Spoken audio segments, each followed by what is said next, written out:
Assalamualaikum warahmatullahi wabarakatuh, sahabatku para petani sawit, apa kabar? Semoga kalian selalu dalam keadaan sehat walafiat dan selalu dalam lindungan Tuhan yang Maha Kuasa tentunya, amin. Teman-teman, pada video kali ini saya akan sharing atau menjawab sebuah pertanyaan dari sahabat kita yang bertanya seperti ini. Bang, pupuk apa yang bagus untuk tanaman sawit TBM usia 17 bulan? Dan kebetulan sawit saya ini BL1 Lonsum, teman-teman, varietasnya usianya 16 bulan. Dan menurut saya perkembangannya lumayan luar biasa. Ini habis saya kastrasi, kemudian saya lakukan pemupukan dan saya buang ranting-ranting yang sudah mati. Bonggolnya lumayan cukup besar, teman-teman. Dan saya targetkan bahwa 2 tahun ini nanti bisa panen. Ya, setidaknya 26 bulan lah. Jadi di usia 20 bulan saya akan hentikan kastrasi. Nah, mengapa sawit saya bisa subur ini? Bukan hanya satu batang ini saja, teman-teman, namun semuanya seragam. Bisa teman-teman lihat, semuanya sama bentuknya, dan bentuk lingkar batangnya, tinggi daunnya juga semuanya hampir sama, tidak ada yang berbeda satupun.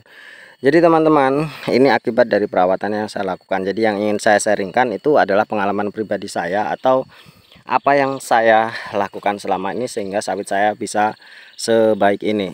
Ya, menurut saya ini cukup baik karena di sana itu punya tetangga saya usianya lebih setengah tahun dari punya saya, dan yang sebelah sana itu lebih 1 tahun. Itu pertumbuhannya sama. Yang sana tertinggal, teman-teman, tertinggal dari punya saya. Yang lebih dari 1 tahun itu pertumbuhannya lebih bagus punya saya. Dan tentunya hal ini bisa kita upayakan, teman-teman, bisa kita upayakan supaya memang tanaman sawit kita ini cepat besar. Tentunya kalau cepat besar, cepat subur, kita pasti akan cepat panen. Nah, yang saya sampaikan dosis-dosisnya pupuk apa saja yang saya gunakan, tentu itu adalah pengalaman pribadi saya. Ya, kalau memang melenceng dari jurnal-jurnal yang ada atau dari teori-teori yang ada, saya mohon maaf. Jadi teman-teman, yang saya gunakan ini adalah pupuk tunggal ya. Pupuk tunggal yaitu dolomit, kemudian dolomit, RP, rock fosfat, kemudian urea, KCl, dan boron. Ini sudah saya boron 1 kali kemarin di bulan 12. Ada yang mengatakan pakai odrum atau organik, tapi saya tidak memiliki waktu, tidak memiliki biaya untuk pemupukan organik, karena pemupukan organik ini ya lumayan gimana ya, pencariannya agak lumayan cukup tidak gampang di tempat saya. Jadi ya, saya gunakan yang pakai pupuk kimia saja, yaitu dolomit, rock fosfat, kemudian urea, dan KCl. Jadi itu teman-teman, di usia 17 bulan yang ditanyakan oleh sahabat kita tentu sama dengan punya saya. Kita harus paham juga, teman-teman, pupuk apa saja sih yang prioritas, bukan yang prioritas ya. Pupuk apa sih yang memang kebutuhannya itu lebih banyak atau lebih sedikit, sehingga kita bisa melakukan rotasi pemupukan itu atau menentukan takaran dosisnya itu bisa tepat. Jangan sampai kita ini salah takaran dosis ya. Maksud bukan salah takaran dosis kebanyakan atau kedikitan, bukan, namun sesuai dengan manfaat yang memang diperlukan oleh kelapa sawit kita. Kelapa sawit kita ini memerlukan paling banyak kalium, urea, teman, kalium dan nitrogen. Jadi yang paling besar yang harus kita berikan adalah KCl dan urea. Saya melakukan rotasi setiap bulan, teman-teman, setiap bulan. Kadang karena saya ini kecanduan ya, kadang setengah bulan saya tambahi sedikit gitu. Jadi kalau ke kebun saya beli 10 kg, saya tebarkan semuanya 200 batang nih ya, saya sedikit-sedikit itu di luar rotasi. Namanya orang sudah kecanduan dan bahagia merawat sawit itu apapun dilakukan, teman-teman ya. Seperti kita seorang yang jatuh cinta atau memang orang yang sakau, seperti itulah. Sama saja ketika kita sudah kecanduan merawat sawit, kita itu kangen, teman-teman, dengan sawit yang kita miliki atau kebun yang kita miliki. Jadi saya melakukan rotasi setiap bulan, namun dengan jenis pupuk yang berbeda. Mengapa saya menggunakan pupuk tunggal, tidak menggunakan pupuk majemuk atau NPK? Yang pertama, ya tentu beberapa kalkulasi yang memang sudah saya perhitungkan. Yang pertama itu masalah biaya, kemudian masalah dosisnya tentu lebih banyak atau lebih besar dari pupuk tunggal ketimbang pupuk majemuk. Menurut saya sih, kalau kita tebarkan pupuk majemuk ini efeknya lumayan cukup lama. Tapi kalau kita tebarkan urea misal, seminggu itu sudah greng, teman-teman, sudah hijau, sudah ini, atau KCl atau RP itu tampak efeknya itu lebih cepat. Seperti itu yang saya senang dari pupuk tunggal.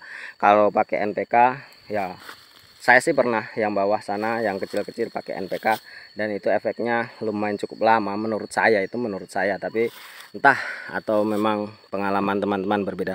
Jadi saya lakukan setiap bulan dengan rotasi yang berbeda-beda, yaitu bulan pertama saya lakukan dolomit, kemudian yang kedua urutan kedua rock fosfat, kemudian urutan ketiga urea, dan urutan keempat itu KCL.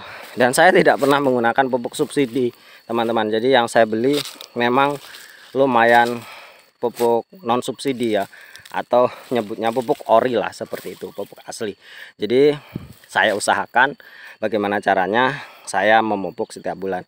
Nanti juga saya bicarakan masalah biaya yang harus saya keluarkan setiap bulan per 100 batang teman-teman, biar enak menghitungnya. Jadi untuk usia saat ini 16 bulan, saya sudah menaikkan dosisnya di usia 12 bulan kemarin teman-teman.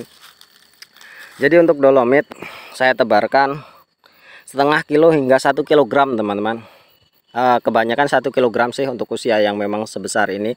Saya tebarkan 1 kilogram, dan karena memang pupuk dolomit lumayan cukup murah ya. Jadi kalau 1 kilogram 100 batangnya itu saya keluarkan uang 150.000 sebulan teman-teman. Sebulan ya. Satu kali rotasi dolomit itu 150.000, karena tempat saya dolomit ini kisaran 75 hingga 80.000.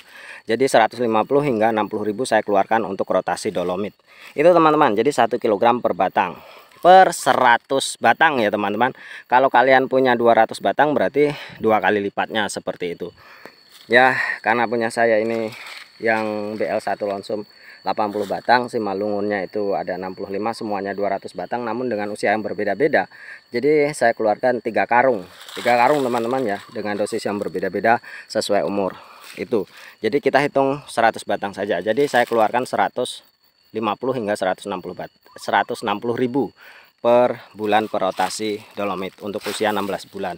Kemudian untuk RP saya tebarkan setengah kilogram teman-teman, setengah kilogram per batang. Jadi 1 bulan kalau setengah kilogram berarti 1 karung ya, 100 batangnya itu 1 karung.